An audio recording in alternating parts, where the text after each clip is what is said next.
Olá pessoal, vamos conversar um pouquinho mais sobre a carreira de enfermagem aqui nos Estados Unidos?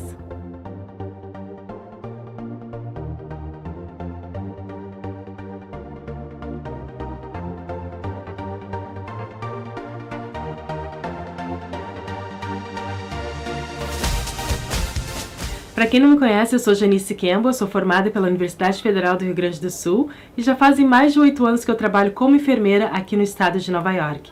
Essa série de vídeos é para ajudar aquelas pessoas que estão passando pelo processo de imigração e validação de diploma em enfermagem para os Estados Unidos. Aos pouquinhos eu vou tentando responder aquilo que as pessoas me perguntam aí nos comentários e a resposta de hoje é para aquelas pessoas que têm me perguntado sobre como que eu aprendi inglês. Para responder essa pergunta, eu tenho que admitir que inglês nunca foi o meu forte. Para quem acha que eu já tinha uma base, não sei de onde, de inglês, de alguma maneira na minha vida, eu nunca tive inglês. Eu sempre passei com muita dificuldade em todos os semestres de inglês, né, no período de primeiro e segundo grau. Acho que no primeiro grau nem tinha inglês, né? Eu comecei a aprender inglês, acho que no segundo grau. E embora eu sempre admirei a língua, achei o máximo aprender inglês, simplesmente não entrava na minha cabeça, sabe? Eu nunca passei daquela nível primário, primitivo, digamos assim, do verbo to be, literalmente, assim, sabe? Eu não conseguia assimilar, meu vocabulário não crescia, sabe? As coisas não faziam sentido, conjugação verbal, aquela coisa, tudo sempre foi muito limitante pra mim, sabe? E quando eu acabei o segundo grau, eu disse, graças a Deus, não preciso mais lidar com inglês, não preciso inglês, acabou. Quando eu comecei a minha graduação em enfermagem, eu não senti nenhum tipo de exigência para aprender inglês. Claro que na graduação de enfermagem, os livros que a gente usa, a maioria dos livros que a gente usa, são livros traduzidos, livros americanos traduzidos para o português, mas são livros traduzidos. Eu não tinha nenhum tipo de necessidade, naquela época eu não senti a necessidade de aprender inglês durante a graduação. Quando eu comecei o mestrado, as coisas mudaram um pouquinho. Eu me deparei com uma série de artigos obrigatórios que a gente tinha que ler, que a gente tinha que debater em sala de aula, e geralmente essas leituras eram feitas em períodos muito curtos de tempo, assim. Então foi um sofrimento para mim para ter que ler. Eu literalmente traduzia palavra por palavra do artigo para tentar pegar aquela sentença toda. Olha, foi tão frustrante, tão demorado e me deixava tão para baixo, porque eu queria continuar essa carreira acadêmica, eu queria fazer o doutorado, sabe? Eu me dei conta que não vai dar para continuar se eu não souber inglês. Aí eu tentei fazer Senac, fiz um tempo, né? Eu não tinha grana para pagar curso de inglês. Curso de inglês no Brasil é caríssimo, né? É difícil, muito difícil. Eu não tinha grana realmente para investir no aprendizado de inglês. Fiz um pouco de Senac, sem aprender muito vocabulário. Era aquela coisa, né? 2 horas de aula e volta pra tua vida em português, esquecia do inglês, até que precisava para um texto e assim ia, sabe? Eu comecei a me dar conta, Janice, se você quiser fazer doutorado, você tem que fazer inglês, tem que aprender inglês. E aí eu comecei a colocar na minha cabeça, não tem jeito, Janice, se eu quiser aprender inglês, eu vou ter que sair do Brasil, eu vou ter que encarar o inglês dia e noite, noite e dia, constantemente para poder assimilar o inglês. Mas pensa, né, gente, se eu mal dava conta de pagar o Senac, que era um curso acessível de inglês, quanto menos ainda eu teria condições financeiras de morar fora no país para aprender inglês, né? Era totalmente fora da realidade, né? E a minha irmã, que fazia faculdade de letras naquela época, começou a falar desses programas de estudante, de intercâmbio cultural, e sempre pensei, nossa, intercâmbio cultural caríssimo, né? Isso é coisa para quem tem muita grana, eu não vou ter condições de fazer intercâmbio cultural. E meio que, né, nem dava muito ouvidos. Até que ela começou a falar nesse programa de au pair. Talvez alguns de vocês saibam o que é au pair, mas eu vou explicar para aquelas pessoas que não sabem o que é au pair. Au pair é uma pessoa estrangeira que imigra para um outro país e mora com famílias estrangeiras em troca de favores domésticos. Ou seja, tu mora com a família de graça, sem pagar pela tua hospedagem, mas você oferece um número de horas de serviços domésticos para aquela família em troca dessa tua convivência local. Então, antes mesmo de acabar o meu mestrado, eu e a minha irmã, nós fomos até a World Study, que é uma agência de intercâmbio cultural que existia lá no Rio Grande do Sul, não sei se ainda existe, e nós nos inscrevemos para trabalhar como au pair nos Estados Unidos. Essa agência te coloca em contato com uma agência americana. No nosso caso, a gente foi contratada pela Au Pair Care, mas existem outras agências como Au Pair in America. E assim a gente começou o nosso processo de imigração para os Estados Unidos. Nós duas iniciamos o processo ao mesmo tempo. tempo. Aí a gente pensa, que barbado, então trabalhou como au pair, que jeito econômico de vir para os Estados Unidos. Na verdade, o programa de au pair não é um programa tão barato assim como a gente pensa, assim, principalmente para nossa família, foi um grande investimento financeiro. Por exemplo, para trabalhar como au pair você precisa saber dirigir, porque muitas das famílias precisam que você dirija as crianças para atividades escolares, atividades extraescolares, e no meu caso, e no caso da minha irmã, nós nem tínhamos carro. Então a gente teve que aprender a dirigir, a minha mãe comprou carro, sabe, pra gente aprender a dirigir e poder ter essa oportunidade que ela entendia que era importante para nós. Eu quero fazer uma pausa aqui no canal para fazer um agradecimento público mais uma vez para minha mãe, Janine, que foi uma mulher super determinada a ajudar as filhas dela a crescer e serem bem-sucedidas profissionalmente. Eu sei que ela vai assistir esse vídeo, ela vai ouvir esse agradecimento, porque ela assiste a todos os vídeos do canal. Então, mãe, muito, muito obrigada por tudo aquilo que a senhora fez para nos ajudar a crescer espiritualmente, economicamente, profissionalmente. Muito obrigada por todo o seu incentivo, por toda a sua determinação e por todos os sacrifícios, na verdade, que a senhora fez para ajudar a gente a crescer, e porque até hoje, né, a gente já tá aqui casada, com filho, ela continua me ajudando, sabe? Ela vem para Nova York, ela fica aqui comigo, ela me ajuda, ela sabe, nos traz todo esse carinho. Ela é uma pessoa com um coração gigante. As pessoas que conhecem ela sabem que eu não estou exagerando. Ela é uma pessoa que sabe o significado literal da palavra doação. Ela é uma pessoa que se doa, que ajuda todo mundo ao redor dela em diferentes aspectos, em diferentes níveis. Incrível. Um dia eu preciso falar só sobre a minha mãe, porque ela é uma lição de vida para muita gente e principalmente para mim. Então, muito obrigada, mãezinha. Um beijo grande. Então, como eu estava dizendo, foi um investimento financeiro bastante grande vir trabalhar aqui nos Estados Unidos, assim, para nós, né? Então, a gente veio para os Estados Unidos, minha irmã e eu, aprendemos inglês, a gente morou um ano com família americana, e eu nunca vou esquecer, a primeira vez que eu botei o pé na cidade de Nova York. A gente fica aqui mais ou menos por uns 4 dias fazendo um treinamento intensivo antes de ir para a família americana, né? Eu não conseguia pedir nada em restaurante, sabe? Não conseguia. Eu me lembro que eu também não tinha muito dinheiro. A gente veio assim com dinheiro para comer aqueles 4 dias, e depois eu precisava esperar até o meu primeiro pagamento na família para poder ter mais dinheiro. Eu vim literalmente assim, acho que eu tinha $50 que era para pagar o transporte do aeroporto até o hotel e me virar assim um pouquinho pelos primeiros dias que eu chegasse aqui, sabe? Fora disso eu não tinha grana nenhuma, sabe? E eu me lembro que eu fui no McDonald's, porque eu não podia ir em nenhum lugar mais caro do que aqui o McDonald's é muito barato, né? Então, se tu tá com fome e precisa comer, tu vai no McDonald's, porque comida é o que tem de mais barato, assim, sabe? E eu me lembro que eu pedi a batatinha frita, não sabia como é que se falava batata frita. Na minha cabeça, a batata frita era fried potatoes. Não tô brincando, gente, era fried potatoes.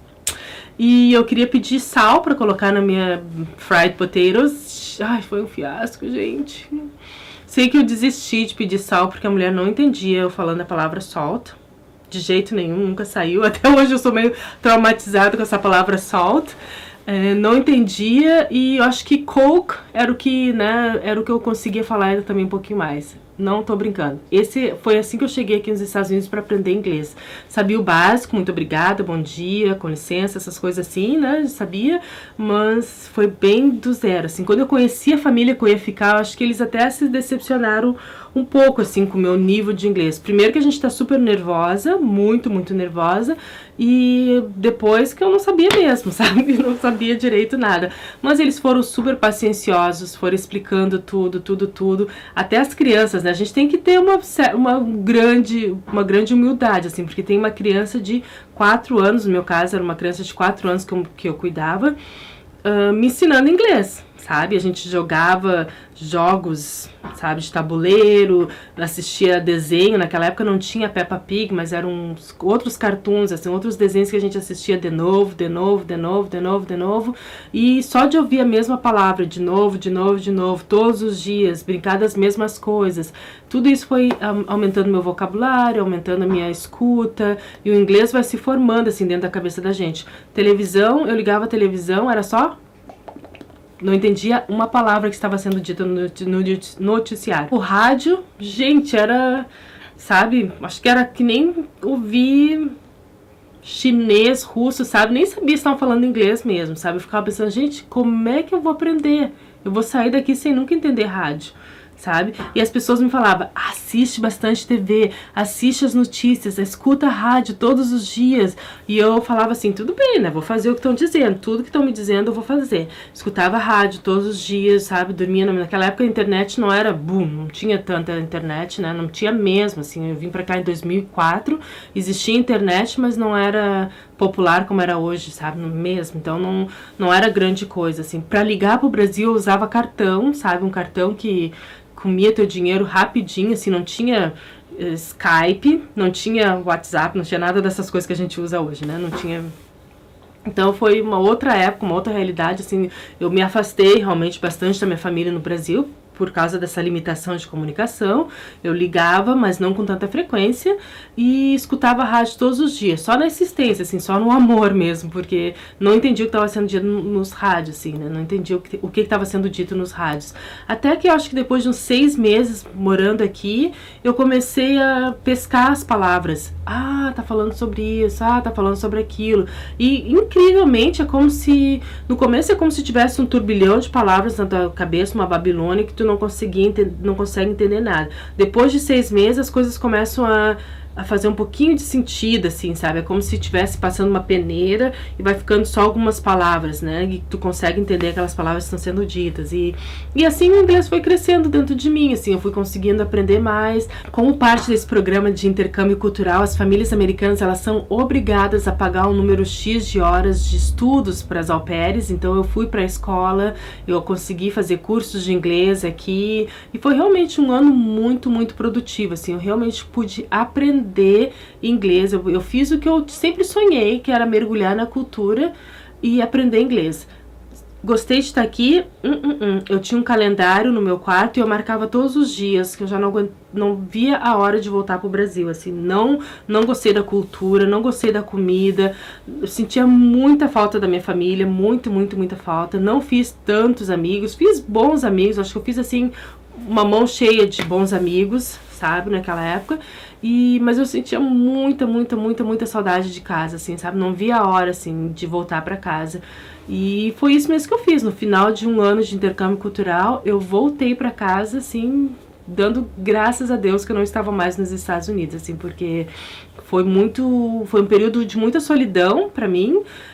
Passei, conheci lugares diferentes, conheci bastante pessoas, assim, mas eu não me adaptei com a vida aqui nos Estados Unidos, assim, sabe? O inverno foi muito frio e, enfim, não curti, assim, tá longe de casa, assim, sabe? Uma coisa que eu não dividi com vocês é que no final do meu programa de intercâmbio cultural, uma amiga minha me apresentou o Mark, que é o meu marido. E nessa época a gente começou a namorar sem compromisso, assim, tinha uma afeição, um carinho muito grande, a gente se divertiu muito, mas a gente sabia que aquele relacionamento era com dias contados, assim, né? Eu já estava contando literalmente os dias para voltar para o Brasil, estava com muita saudade e não tinha nenhuma vontade de ficar nos Estados Unidos, porque, como eu já disse para vocês, eu não estava curtindo a cultura, não estava me adaptando e estava com muita saudade do Brasil. Então, quando acabou o meu período, né, eu realmente retornei ao Brasil com a missão cumprida. Eu realmente voltei para o Brasil depois de um período de 1 ano com proficiência da língua inglesa. Quando eu voltei para o Brasil, eu rapidamente me mudei para Brasília e fui trabalhar como professora numa universidade privada e também trabalhei como enfermeira no Hospital Santa Luzia, lá em Brasília, e resolvi que eu deveria continuar com o meu inglês, né? Então eu resolvi investir num bom curso de inglês para manter aquilo que eu tinha aprendido esse tempo todo, né? Lá em Brasília eu estudei na Casa Thomas Jefferson, não sei se ainda existe também, mas naquela época era um curso de inglês já mais caro, mas eu já estava me sentindo, já fazia sentido, inglês fazia sentido na minha cabeça e eu achava que fazia sentido também eu continuar investindo financeiramente nisso. Então foi um programa caro, mas era um curso de boa qualidade e eu continuei fazendo aulas de inglês nesse programa e também continuei em contato com o Mark.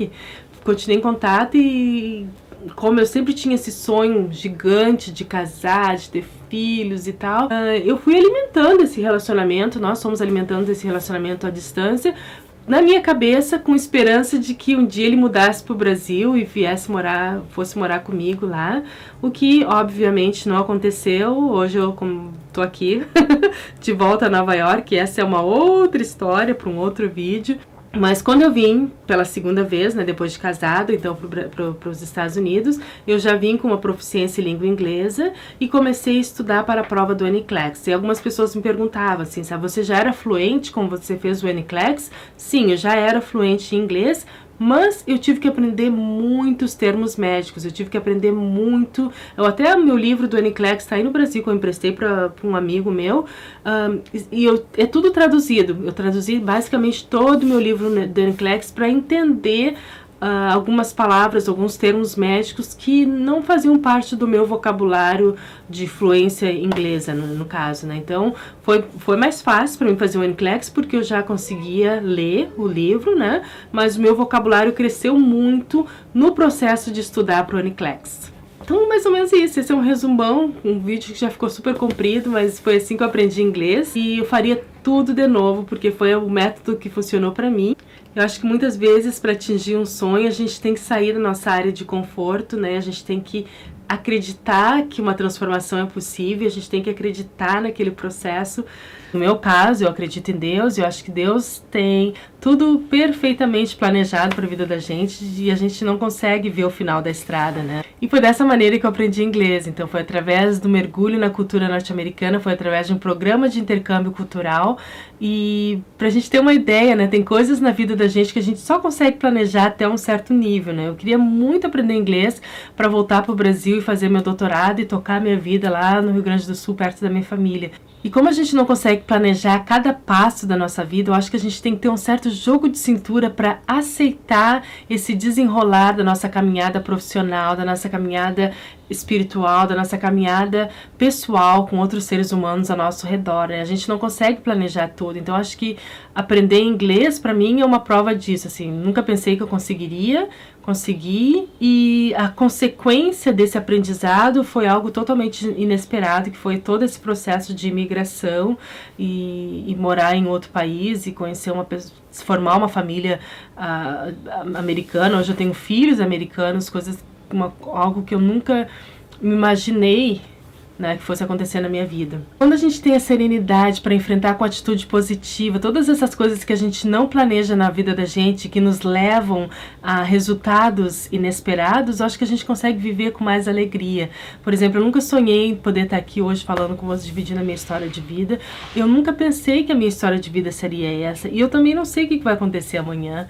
Mas eu acho que a atitude positiva é algo que transforma a vida da gente e que nos ajuda a continuar crescendo. E eu acho que Deus vai desenhando a vida da gente a cada novo dia e a gente não tem nenhum tipo de controle sobre isso, sabe? Eu acho que mais uma vez, eu tô super feliz de poder estar aqui dividindo essa experiência com vocês, mas eu acho que tem algo muito maior do que simplesmente dividir a minha experiência com vocês. Eu acho que é muito mais do que simplesmente contar a minha trajetória, mas talvez para algumas pessoas faça mais sentido do que outras, e às vezes a gente está buscando tanto um determinado objetivo, né? E não necessariamente isso é o que vai acontecer na vida da gente, né? Acho que a gente tem que estar aberta e positivo para as coisas boas que vão acontecendo, né? Mais uma vez eu quero te agradecer por assistir aos vídeos e muito obrigada pelos comentários. Eu acho que eu tenho recebido tanto feedback positivo, tanto carinho das pessoas que estão acompanhando o canal. Eu agradeço muito, muito, muito de coração pelos seus comentários. Se você está chegando aqui hoje pela primeira vez, se inscreva no canal, dá uma olhada aí nos outros vídeos que eu já fiz sobre essa temática e coloque também seus comentários e sugestões para outros vídeos. Muito, muito obrigada, um beijo grande para você, fica com Deus.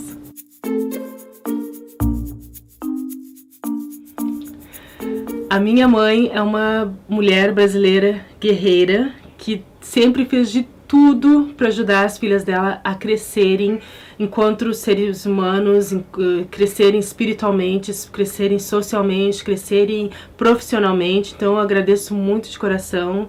Nunca vou ter palavras suficientes para agradecer o carinho da minha mãe e agradecer tudo que ela fez para nos ajudar a crescer, tudo que ela fez para nos ajudar a nos tornar pessoas independentes, pessoas do bem, pessoas benquistas pela comunidade onde a gente vive. Então, tudo que eu sou hoje, eu devo à minha mãe.